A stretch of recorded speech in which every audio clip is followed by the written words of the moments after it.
सो hey everyone, मेरा नाम है Mukul and welcome to the second lecture of Adobe's basic essential course. इस lecture में हम लेयर्स पैनल के बारे में जानेंगे।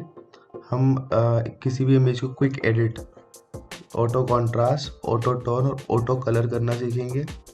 हम इमेज को कंबाइन करना और मूव करना सीखेंगे। तो इस काम के लिए हमने इमेज सेलेक्ट करी हुई है 5। उस इमेज को ओपन करने के लिए हम यहाँ ओपन वाले बटन पर क्लिक करेंगे और ये 5 इमेजेस है जिस पे हम काम करेंगे। पहली इमेज का एडजस्टमेंट हम इस पहली इमेज से हम ऑटो टोन, ऑटो कॉन्ट्रास्ट और ऑटो कलर सीखेंगे। सेकंड, थर्ड और फोर्थ इमेज को हम फिफ्थ इमेज के ऊपर डालेंगे ताकि आप पता लग जाए कि हम इमेज को कैसे मूव कर सकते हैं, कैसे कंबाइन कर सकते हैं। तो हम 5 एक साथ सिलेक्ट कर लेंगे। इसके 2 तरीके हैं, या तो हम ऐसे सिलेक्ट करके ओपन कर दें या फिर हम फर्स्ट पे क्लिक करें, शिफ्ट दबाएं, फिफ्थ पे क्लिक करें और ओपन कर लें।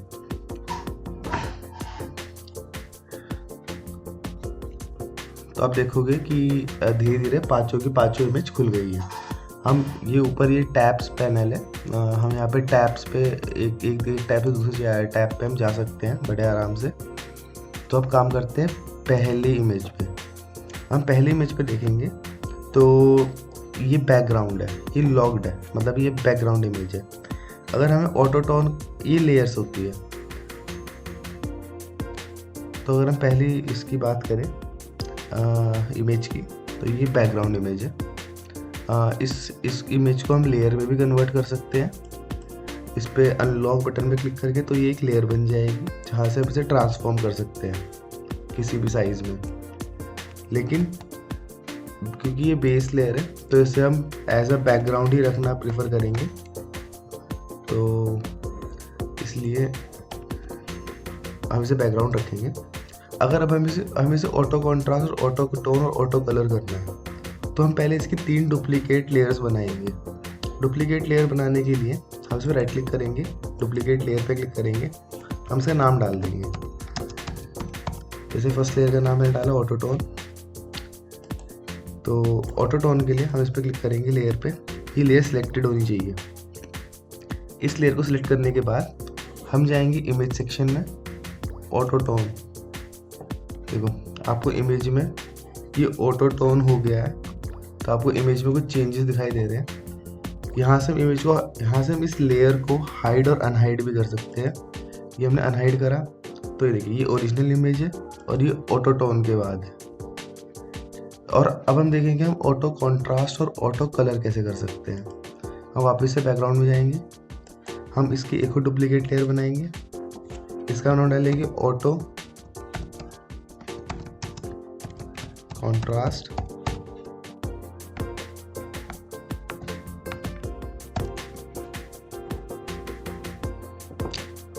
और हम एक और लेयर बना देते हैं, डुप्लीकेट लेयर, ऑटो कलर। ठीक है, अब आप देख सकते हैं जैसे हमने ऑटो टोन कर लिया है तो हम इस लेयर को हाइड कर देते हैं। तो ये हम इन सब लेयर्स पे आसानी से सिलेक्ट कर सकते हैं। अब हम करेंगे ऑटो कॉन्ट्रास्ट। हम ऑटो कॉन्ट्रास्ट वाली लेयर को क्लिक करते हैं। ऑटो कॉन्ट्रास्ट वाली लेयर को क्लिक करने के बाद हम वापस से इमेज में जाएंगे, हम ऑटो कॉन्ट्रास्ट पे जाएंगे। ये ऑटो कॉन्ट्रास्ट हो गया। आप चेंजेस देख सकते हैं, ये ऑटो कॉन्ट्रास्ट, ये ओरिजिनल, ये ऑटो कॉन्ट्रास्ट, ये ओरिजिनल, ये ऑटो कॉन्ट्रास्ट, ये ऑटो टोन। ठीक है, आपको चेंजेस दिख रहे होंगे। अब हम चलते हैं नेक्स्ट इफेक्ट की तरफ जो है ऑटो कलर। इसके लिए हम ऑटो कॉन्ट्रास्ट और ऑटो टोन वाली लेयर को हाइड कर देंगे और ये ऑटो कलर पे हम क्लिक करेंगे और यहाँ वापस से इमेज पैनल में जाएंगे। हम जाके क्लिक करेंगे ऑटो कलर पे, ये ऑटो कलर हो गया।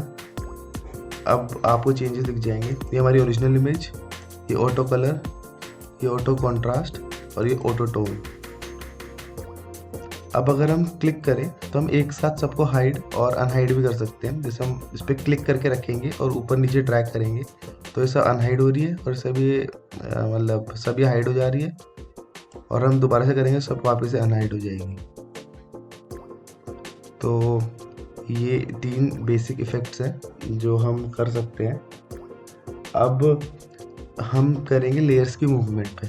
अब जैसे आप देखोगे कि अब जब सब लेयर्स अनहाइड है तो हमें ऑटो टोन वाली इमेज दिखाई दे रही है, क्योंकि ऑटो टोन सबसे ऊपर है लेयर्स पैनल के।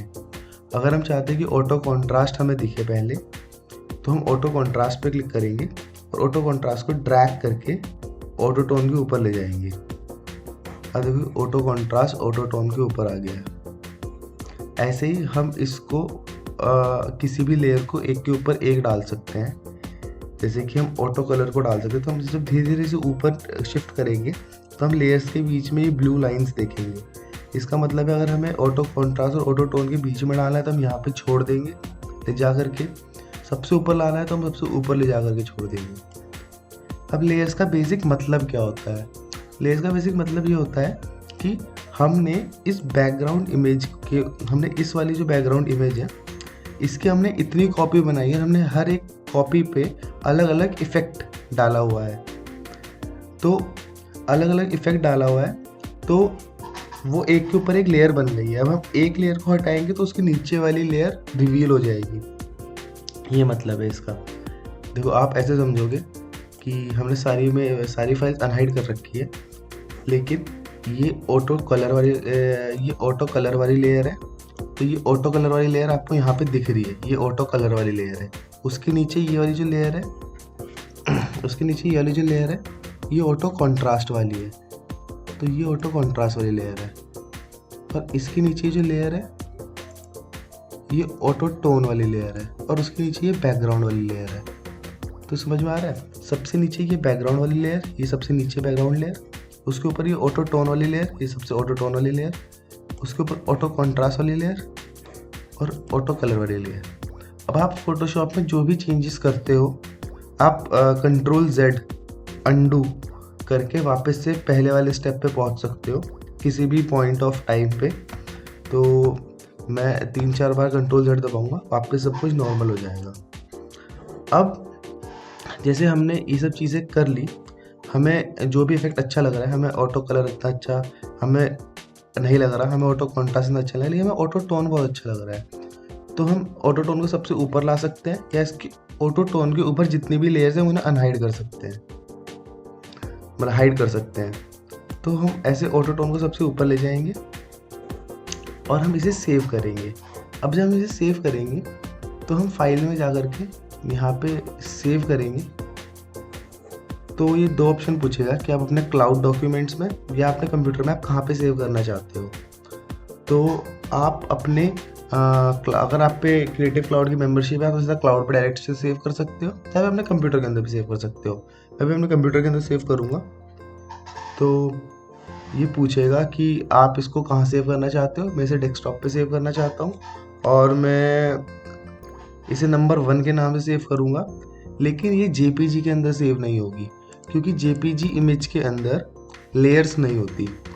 तो क्योंकि हम लेयर्स के अंदर काम कर रहे हैं तो ये PSD फॉर्मेट, जो कि फोटोशॉप का खुद का फॉर्मेट है, उसमें जाके सेव होगी। तो हम यहाँ पे जल्दी सेव कर देंगे। तो ये पूछता है मैक्सिमाइज कंपैटिबिलिटी। कंपैटिबिलिटी का मतलब ये होता है कि जैसे कि अभी मैं फोटोशॉप 2020 वर्जन यूज़ कर रहा हूँ, तो ये 2020 और इससे आगे कुछ साल अपडेटेड वर्जन पे ये वाली फाइल अच्छी तरह रन कर जाएगी, लेकिन ये फोटोशॉप के पुराने वाले वर्जन्स में काम नहीं करेगी। ये कंपलसरी, मतलब ये हर एक फोटोशॉप में सेव करते वक्त आता है। तो अगर आप हर बार इसे ओके कर सकते हो, या फिर अगर आप नहीं देखना चाहते इसे तो आप डोंट शो इट अगेन पे क्लिक करके आगे बढ़ सकते हो। तो मैं मैक्सिमम कंपैटिबिलिटी को ओके करूँगा, तो मेरी फाइल सेव हो गई। अब हम यहाँ से इसे क्लोज कर सकते हैं, फाइल में जा कर के क्लोज। ये वाली फाइल हमारी हो गई क्लोज। अब जो भी मैं यहाँ पे कर रहा हूँ, इन सब चीज़ों के शॉर्टकट्स होते हैं जो मैं आपको धीरे धीरे बताऊँगा, या फिर जिन शॉर्टकट्स की हमें बहुत ज़्यादा ज़रूरत पड़ती है, फ्रीक्वेंटली हम यूज़ करते हैं, उन्हें मैं अभी इसी वीडियो में ही बताऊँगा आपको। तो हमारा सेकंड टास्क है वो ये है कि हमें इस बैकग्राउंड इमेज के ऊपर ये 3 इमेज लेकर के आनी है। तो इन 3 इमेज के लिए हम पहले इन्हें मूव करना सीखेंगे, ट्रांसफॉर्म करना सीखेंगे। तो उसके लिए हम पहले इस लेयर को सिलेक्ट करेंगे। लेयर को असल में ये पहले बैकग्राउंड होगा, हम बैकग्राउंड पे डबल क्लिक कर लेंगे तो ये लेयर में कन्वर्ट हो जाएगी, या फिर हम डायरेक्ट इस लॉक पे क्लिक करेंगे तब भी ये लेयर में कन्वर्ट हो जाएगी। अब ये लेयर सिलेक्टेड है तो हम यहाँ पे शो ट्रांसफॉर्म कंट्रोल्स पे क्लिक करेंगे तो देखोगे आप यहाँ पे हर एक कॉर्नर पे ये डॉट्स आ गए हैं जिन्हें पकड़ के हम इसे ट्रांसफॉर्म कर सकते हैं। जैसे मैं इस वाले कॉर्नर को पकड़ूंगा तो ये देखो ट्रांसफॉर्म हो रहा है। अब आप देखोगे कि अगर मैं इसे ऐसे ऊपर नीचे कर रहा हूँ तो ये इसके डायमेंशंस वही रह रहे हैं और बस ये बड़ा और छोटा हो रहा है। अगर मैं शिफ्ट दबा के ये चीज़ करता हूँ तो हम इसे स्ट्रेच भी कर सकते हैं, लंबा भी कर सकते हैं, और हम शिफ्ट पे से हटा देंगे तो ये वापस उसी डायमेंशन में मूव करेगा। ठीक है, हम इस इमेज को इन साइड में से किसी भी कॉर्नर के ऊपर थोड़ा सा ऊपर ले जाए तो ये देखो ये एरो चेंज हो रहा है, तो इस एरो को ये रोटेट करेगा। अब ऐसे करके मैं इस इमेज को रोटेट कर सकता हूँ, या फिर मैं इसको हल्का सा ऊपर जाके ऐसे करके बिल्कुल छोटा या बिल्कुल बड़ा भी कर सकता हूँ। एंटर करने से ये इमेज उसी साइज की हो जाएगी। ठीक है, अब हम ऐसे बड़े आराम से मूव कर सकते हैं। तो इसको मूव करने के लिए बैकग्राउंड पे हम इस इमेज को डायरेक्ट 5th वाले टैब के ऊपर ले जाएंगे, होल्ड करेंगे तो ये 5th वाली इमेज खुल जाएगी। नीचे लाके यहाँ पे छोड़ देंगे तो इमेज खुद ब खुद आ गई। अब जब इमेज यहाँ पे आ गई है तो आप एक चीज़ नोटिस करोगे कि इमेज इस बैकग्राउंड के ऊपर इतनी बड़ी क्यों है, क्योंकि इमेज के डायमेंशंस की वजह से।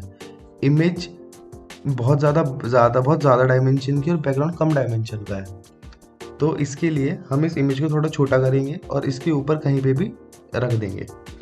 तो उसके लिए हमें पहले थोड़ा जूम आउट करना पड़ेगा क्योंकि इस कैनवस पे दोनों इमेजेस आ नहीं रही है। जूम आउट करने के लिए हम कंट्रोल- दबाएंगे तो ये जूम आउट हो गया। इसी तरह अगर हम कंट्रोल+ दबाएंगे तो ये जूम इन होता रहेगा। तो हम जूम आउट ले आएंगे अपने कन्वीनियंस के हिसाब से। हमें चारों कॉर्नर दिख रहे हैं इस इमेज के, हम इसको क्लिक करके इमेज को छोटा करेंगे, बीच में प्लेस करेंगे, इमेज को और कम करेंगे, हम यहाँ कहीं पे अलाइन कर देंगे इमेज को, और हम वापस से जूम इन करके अपने विजन के हिसाब से सेट कर लेंगे कैनवस को। और आप एक चीज़ देखोगे, जब मैं इमेज को ड्रैग कर रहा हूँ तो ये खुद ब खुद हो रहा है, ये एक जगह मतलब मिडिल में चल रहा है, ये ज़्यादा हिल नहीं रहा है।